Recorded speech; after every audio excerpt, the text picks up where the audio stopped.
तरह के सवाल आपके नेट की परीक्षा में पूछे जाते हैं। देखिए, पैटर्न जब बदल रहा है तो हमको ये समझना बहुत ज़रूरी है कि किस तरीके के सवाल अक्सर पूछे जाते हैं। तो अगर हम यहाँ देखेंगे तो हमने बहुत सारे प्रश्न जो हैं अपडेट किए हैं आपके प्रश्न के हिसाब से, जो 2023-24 में पूछे गए हैं, मतलब 22-23 में पूछे गए हैं।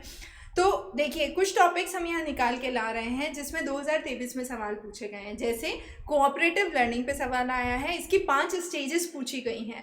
अब ये टॉपिक आपको कन्वेंशनल जगहों पे नहीं मिलेगा क्योंकि ये एक अपडेटेड रिसर्च का टॉपिक है। इसी तरीके से कुछ मुख्य स्कूल जो ईस्ट इंडिया कंपनी के टाइम पे थे, कुछ मुख्य कॉलेज, अब आपसे जो क्वेश्चंस पूछे गए थे वो 1 या 2 कॉलेज पे पूछे गए थे। हमने यहाँ पर पूरा एक कंपाइलेशन किया है जिसमें मेजर कॉलेजेस और मेजर यूनिवर्सिटीज़ जो थे, जो ईस्ट इंडिया कंपनी के अंडर में आए थे, फिर बाद में ब्रिटिश रूल के अंडर में कौन कौन से इस्टेब्लिश हुए, मतलब 1600 से के आसपास जो इस्टेब्लिश हुए और 1857 के आसपास जो इस्टेब्लिश हुए, उन सब के बारे में हमने यहाँ पर चर्चा की है। इसी तरीके से पुरानी यूनिवर्सिटीज़, तो देखिए तक्षशिला, नालंदा, विक्रमशिला, इन पे अक्सर क्वेश्चन आते हैं। श्रीधन्य कटक एक इम्पॉर्टेंट यूनिवर्सिटी लास्ट ईयर पूछी गई थी। तो इस तरीके की जो इम्पॉर्टेंट टॉपिक्स आपके निकल के आते हैं वो यहाँ पर करने बहुत ज़रूरी हो जाते हैं।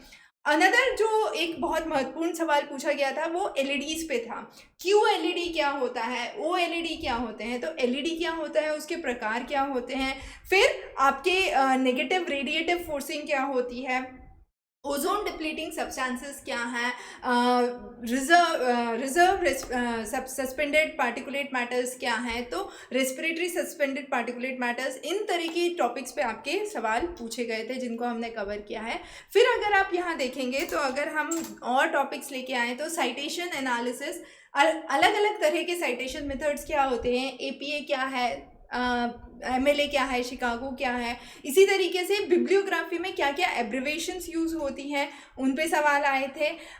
बहुत सारे सवाल इस तरीके के क्वेश्चंस पे आते हैं जिसमें आपको ये पूछा जाता है कि हायर एजुकेशन में ये नए डेवलपमेंट हुए हैं, नई यूनिवर्सिटीज़ आई हैं, तो उनके बारे में आपको जानकारी देना, उनके बारे में इंफॉर्मेशन देना, ये सारे टॉपिक्स आपके यहाँ पर पूछे गए हैं। तो लगातार हम कंटेंट अपडेट कर रहे हैं, जिस तरीके के क्वेश्चंस आ रहे हैं, क्या अलग चीज़ें पूछी जा रही हैं, और हर बार आप मान के चलिए कि कुछ डिफरेंट आता है जो थोड़ा सा बियॉन्ड द पेरिफेरी, मतलब जो गाइडलाइंस के बियॉन्ड रहता है, या डिफ़िकल्टी लेवल हम देख रहे हैं कि नेट का समय के साथ बढ़ता जा रहा है, जो कि और बढ़ेगा निश्चित है, क्योंकि अब पीएचडी एडमिशन्स भी इसी के द्वारा हो रहे हैं। आपके जो नेट के क्वालिफिकेशन है और जेआरएफ के लिए एलिजिबिलिटी है वो सब इसी के तहत आ रही है। तो डेफिनेटली एग्ज़ाम में डिफ़िकल्टी लेवल बढ़ेगा, क्योंकि पहले सिर्फ पासिंग इंपॉर्टेंट होता था, अब परसेंटाइल इंपॉर्टेंट हो गया है। क्योंकि परसेंटाइल इंपॉर्टेंट हो गया है, आपकी भी ये इच्छा रहेगी कि मैं एक अच्छे परसेंटाइल पे स्कोर करूं ताकि मुझे अच्छी यूनिवर्सिटी में पीएचडी में एडमिशन मिल सके।